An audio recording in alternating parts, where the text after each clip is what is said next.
Welcome to the lesson number 3। आज के इस लेसन में हम बात करेंगे वेब सर्वर के बारे में। वेब सर्वर कैसे प्रोसेस करता है रिक्वेस्ट को, कैसे वर्क करता है। उसके बाद में हम फ्रंट एंड और बैक एंड की बात करेंगे। तो अगर वेब सर्वर की बात करी जाए तो basically it is used to process the request of the client. जो भी ब्राउज़र के थ्रू हम रिक्वेस्ट सेंड करते हैं उस रिक्वेस्ट को वेब सर्वर प्रोसेस करता है और वापस रिस्पॉन्स क्लाइंट के पास भेज देता है। तो अगर मैं इसको डिफाइन करूं, it is a system that is used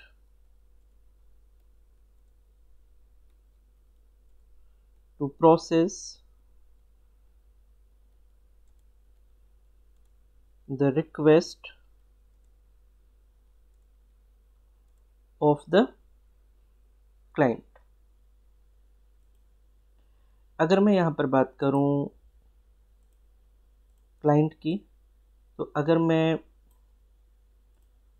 इसको क्लाइंट बोलता हूँ और यहाँ पर इसको मैं सर्वर बोलता हूँ,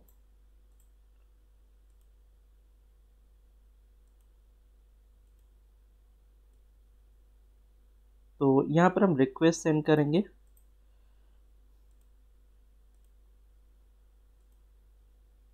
और ये रिस्पॉन्स ये वापस इसको सेंड करेगा।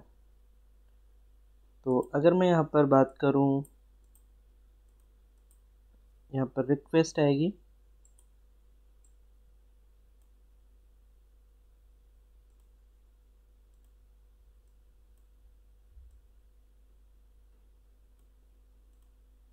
यहाँ पर रिक्वेस्ट होगी, this is the request and here there is a response, this is the client and this is a server।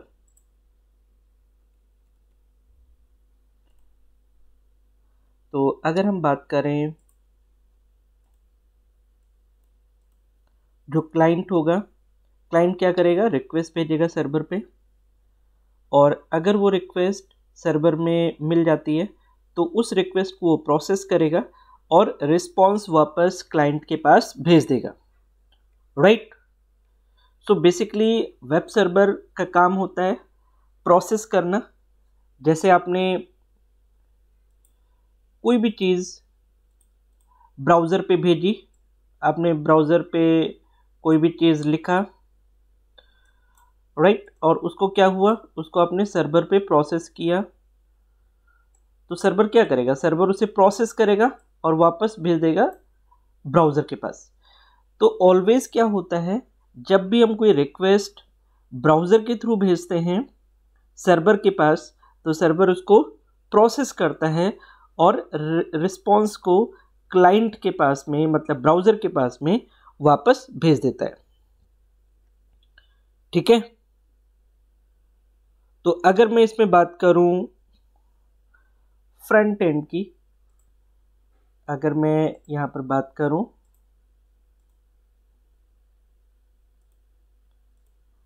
Front end की, जैसा कि मैंने आपको बताया था,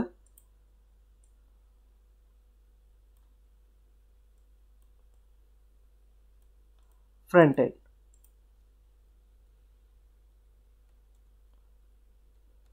जो भी दिखता है, आप जिसको व्यू कर सकते हैं, वो फ्रंट एंड होता है, राइट। तो अगर मैं इसको डिफाइन करूं, a front end of any website is a part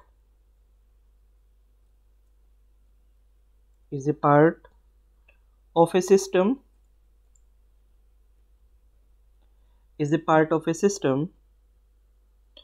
that is directly accessed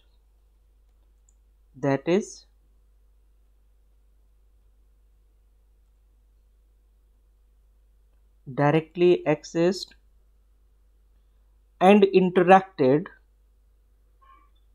and interacted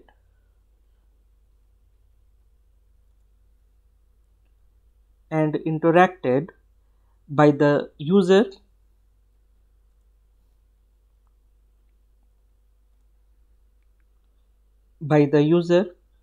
to receive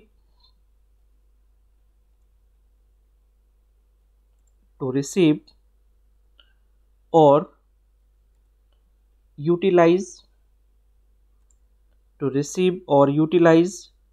capabilities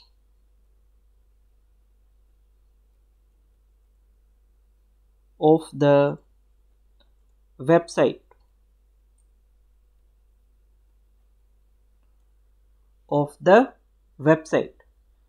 front end की अगर हम बात करें, a front end of any website is a part of a system that is directly accessed and interacted by the user to receive or utilize capabilities of the website. It enables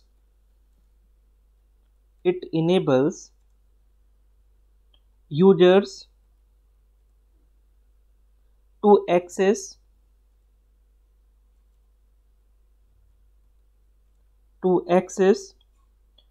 and request the features and services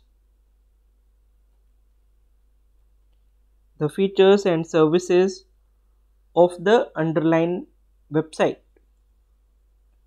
Services of the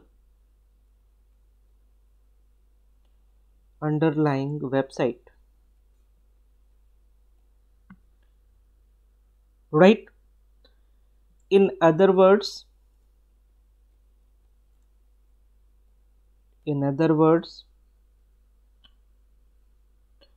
front end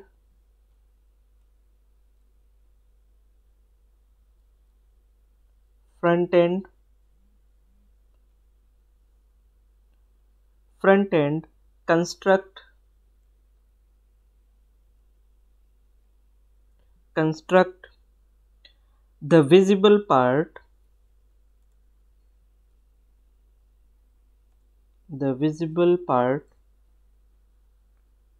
of website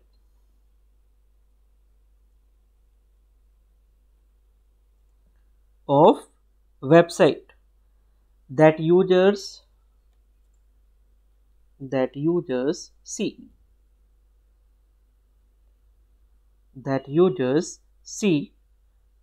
and interact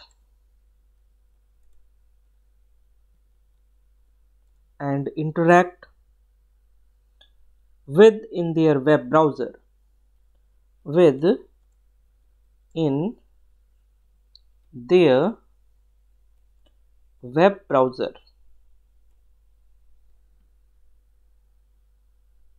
Right?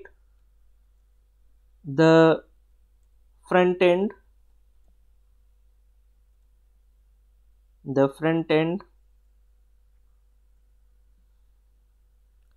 is built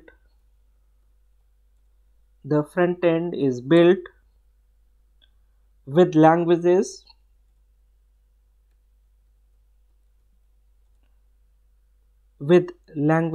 like HTML, CSS, JavaScript, etc. Right? तो अगर हम front end की बात करें, front end को बनाने के लिए हम लोग HTML, CSS, JavaScript languages use करते हैं, और जो भी इंटरैक्टिव पार्ट होता है, जो भी हम जिसके साथ में इंटरैक्शन कर सकते हैं, जो हम देख सकते हैं वेबसाइट में, वो फ्रंट एंड होता है. ठीक है? वेबसाइट में जो भी हम देख सकते हैं, आपने कोई भी वेबसाइट ओपन किया, उसमें जो भी कुछ दिख रहा है आपको, ठीक है, चाहे वो पिक्चर्स हो, चाहे वो लोगो हो, चाहे वो टेक्स्ट हो, चाहे वो हाइपरलिंक हो, चाहे वो वीडियो हो, चाहे वो ऑडियो हो, कुछ भी जो भी आपको दिख रहा है, तो उसको हम लोग क्या कहेंगे? फ्रंट एंड कहेंगे, राइट। और फ्रंट एंड को बनाने के लिए हम लोग HTML, CSS और जावास्क्रिप्ट लैंग्वेजेस को यूज करते हैं, राइट। अगर हम बैकएंड की बात करें, बैकएंड क्या होता है? Backend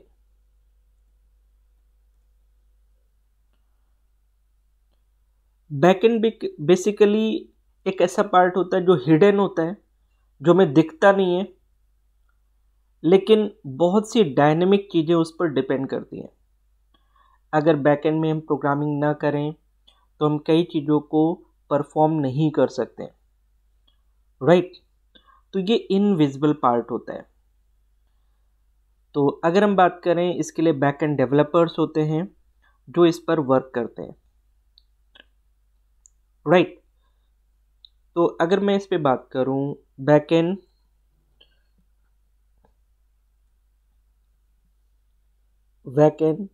developers build the invisible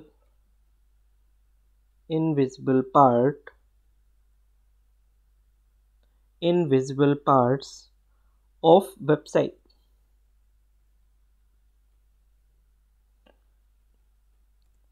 that users don't interact.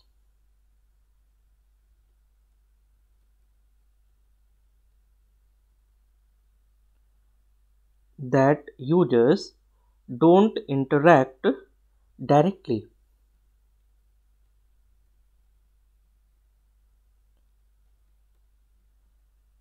The backend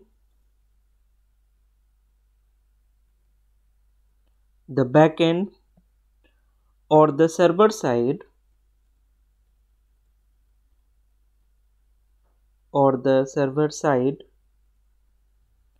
is basically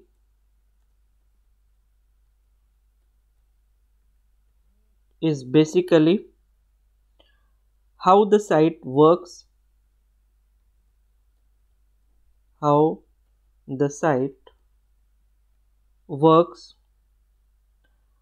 update and changes.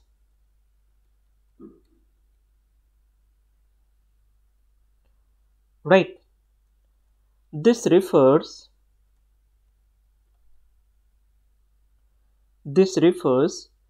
to everything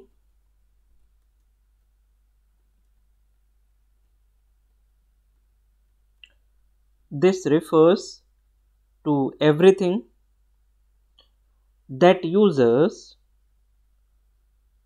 the users can't see in the browser, cannot see in the browser.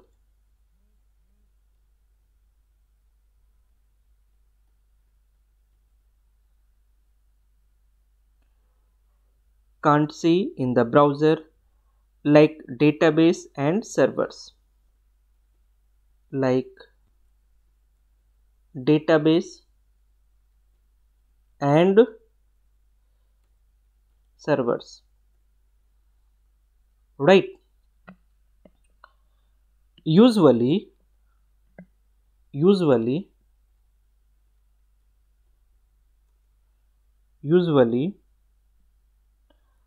people who work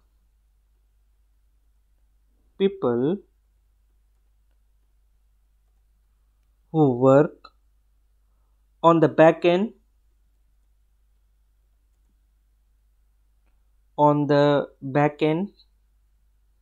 are called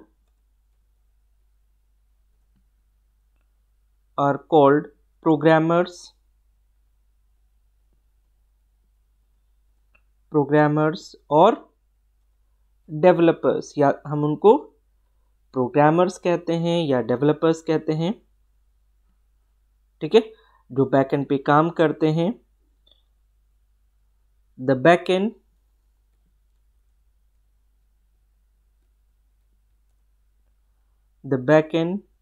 is built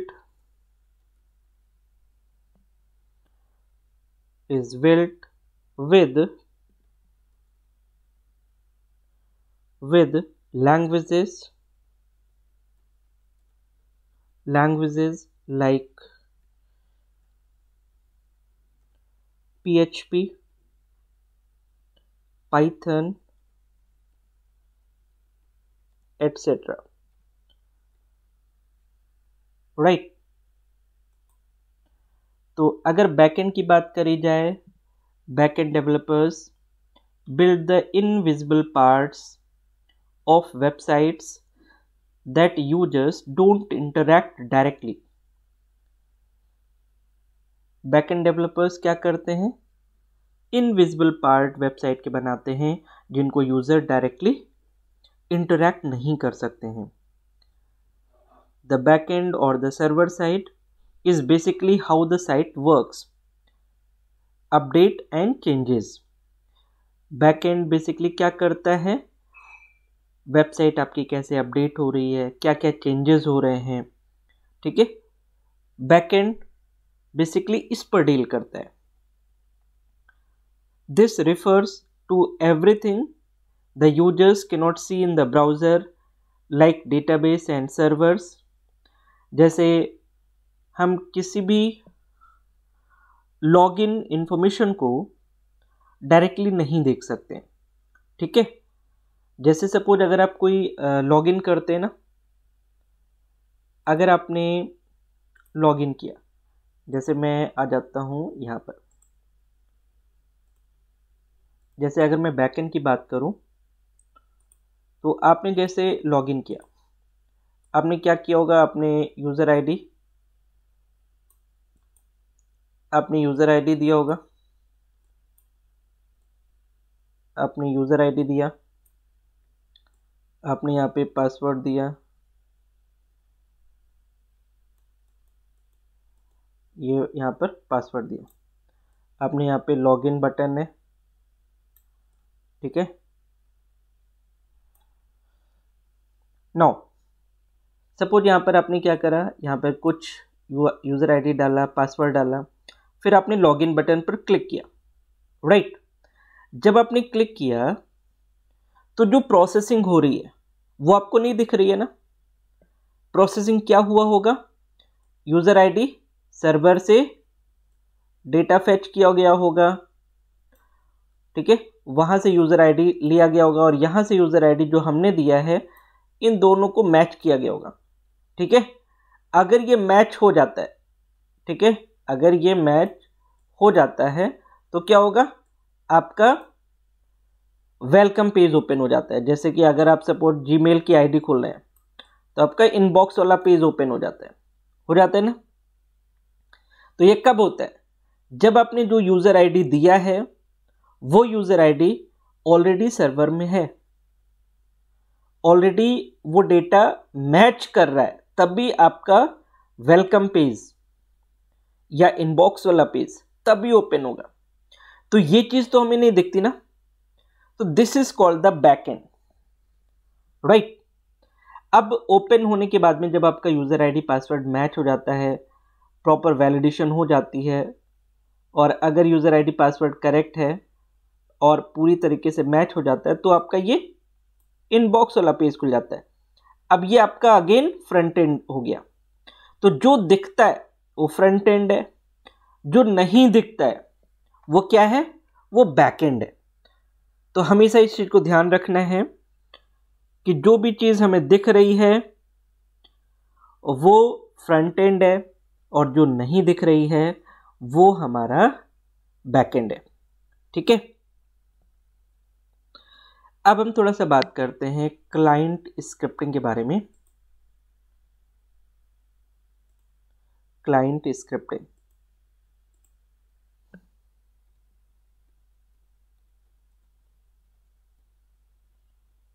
client scripting. ठीक है,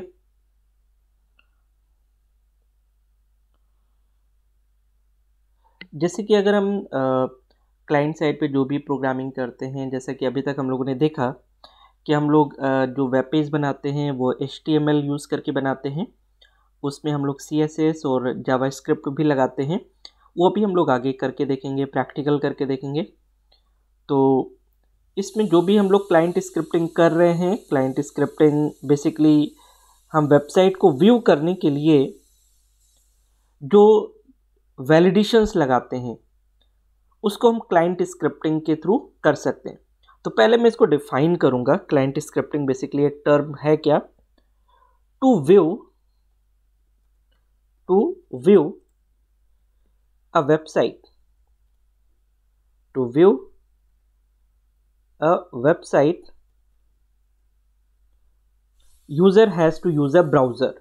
ठीक है, user has to use a browser.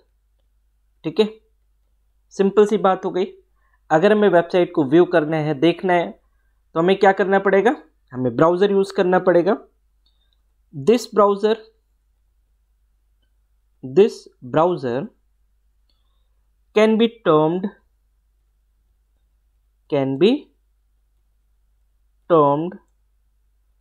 as a client, right? हम इसको क्या बोल सकते हैं? क्लाइंट बोल सकते हैं, राइट? तो जब भी हम किसी भी वेबसाइट को ब्राउजर से एक्सेस करते हैं, राइट, तो उसी ब्राउजर को हम लोग क्लाइंट बोलेंगे। ओके, और ये जो क्लाइंट है ना, the client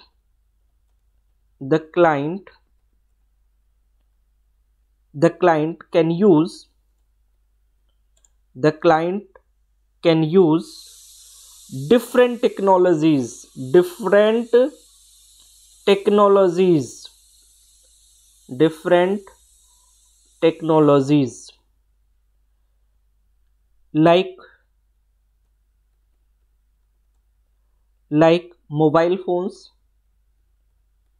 like mobile phones,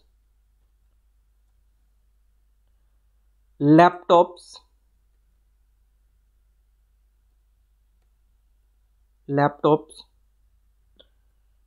computers,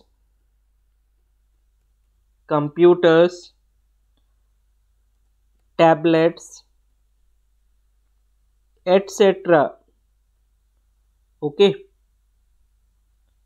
computers, tablets, etc.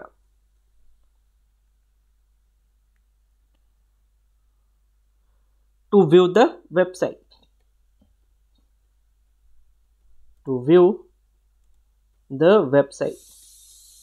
Website को व्यू करने के लिए हम लोग डिफरेंट टेक्नोलॉजीज यूज़ कर सकते हैं, जैसे मोबाइल फ़ोन्स हैं, लैपटॉप्स हैं, कंप्यूटर्स हैं, टैबलेट्स हैं। ये सारी चीज़ें हम लोग यूज़ कर सकते हैं वेबसाइट को व्यू करने के लिए। ठीक है, here the client side scripting is being used. Here the client side scripting is being used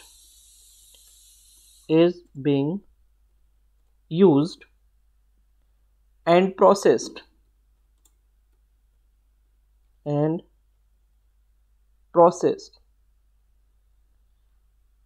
here the client side scripting is being used and processed। यहाँ पर क्लाइंट साइड स्क्रिप्टिंग यूज की जा रही है और प्रोसेस की जा रही है। The client side scripting is performed by A browser. The client side scripting the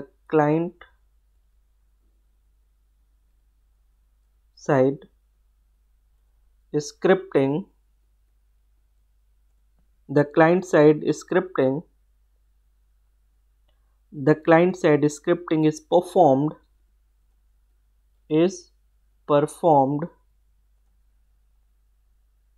by a browser.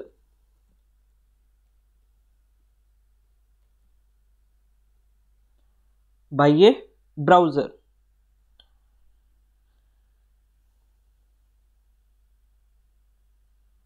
तो अगर इसमें हम बात करें,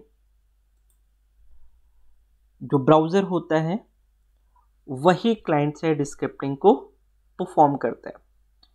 तो ब्राउज़र के थ्रू ही हम क्लाइंट साइड स्क्रिप्टिंग को एग्जीक्यूट कर सकते हैं, आप ऐसा बोल सकते हैं, राइट। तो यहाँ पर हम लोगों ने जो क्लाइंट साइड स्क्रिप्टिंग की बात करी है उसके कुछ लैंग्वेजेस हैं।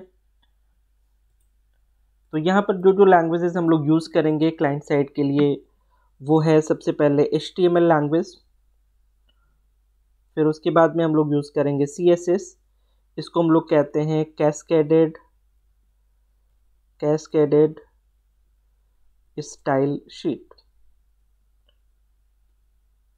इसको हम लोग यूज़ करेंगे, प्रैक्टिकल करके देखेंगे।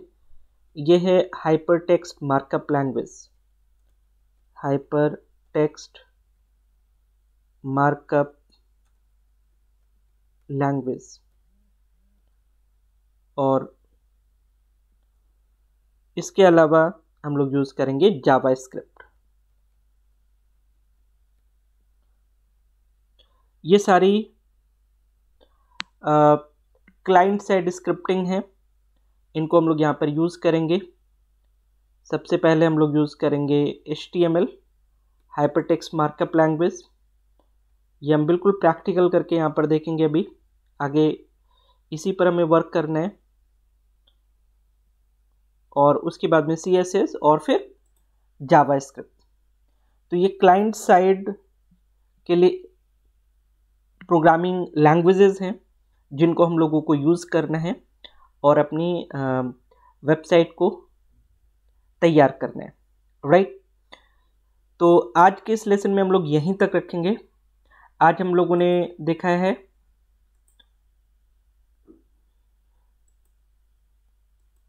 कि कैसे हम लोग यहाँ पर क्लाइंट साइड एप्लीकेशंस रेडी कर सकते हैं, कैसे हम लोग यहाँ पर ब्राउज़र और सर्वर के बीच में कम्युनिकेशन कैसे इस्टेब्लिश कर सकते हैं, और कैसे हम लोग यहाँ पर जो फ्रंट एंड है और बैक एंड है उसको कैसे हम लोग परफॉर्म कर सकते हैं, राइट। तो आज के इस लेसन में हम लोग इतना ही रखेंगे, मिलते हैं कल के एक नए लेसन में। So thank you so much for watching this lesson, thank you.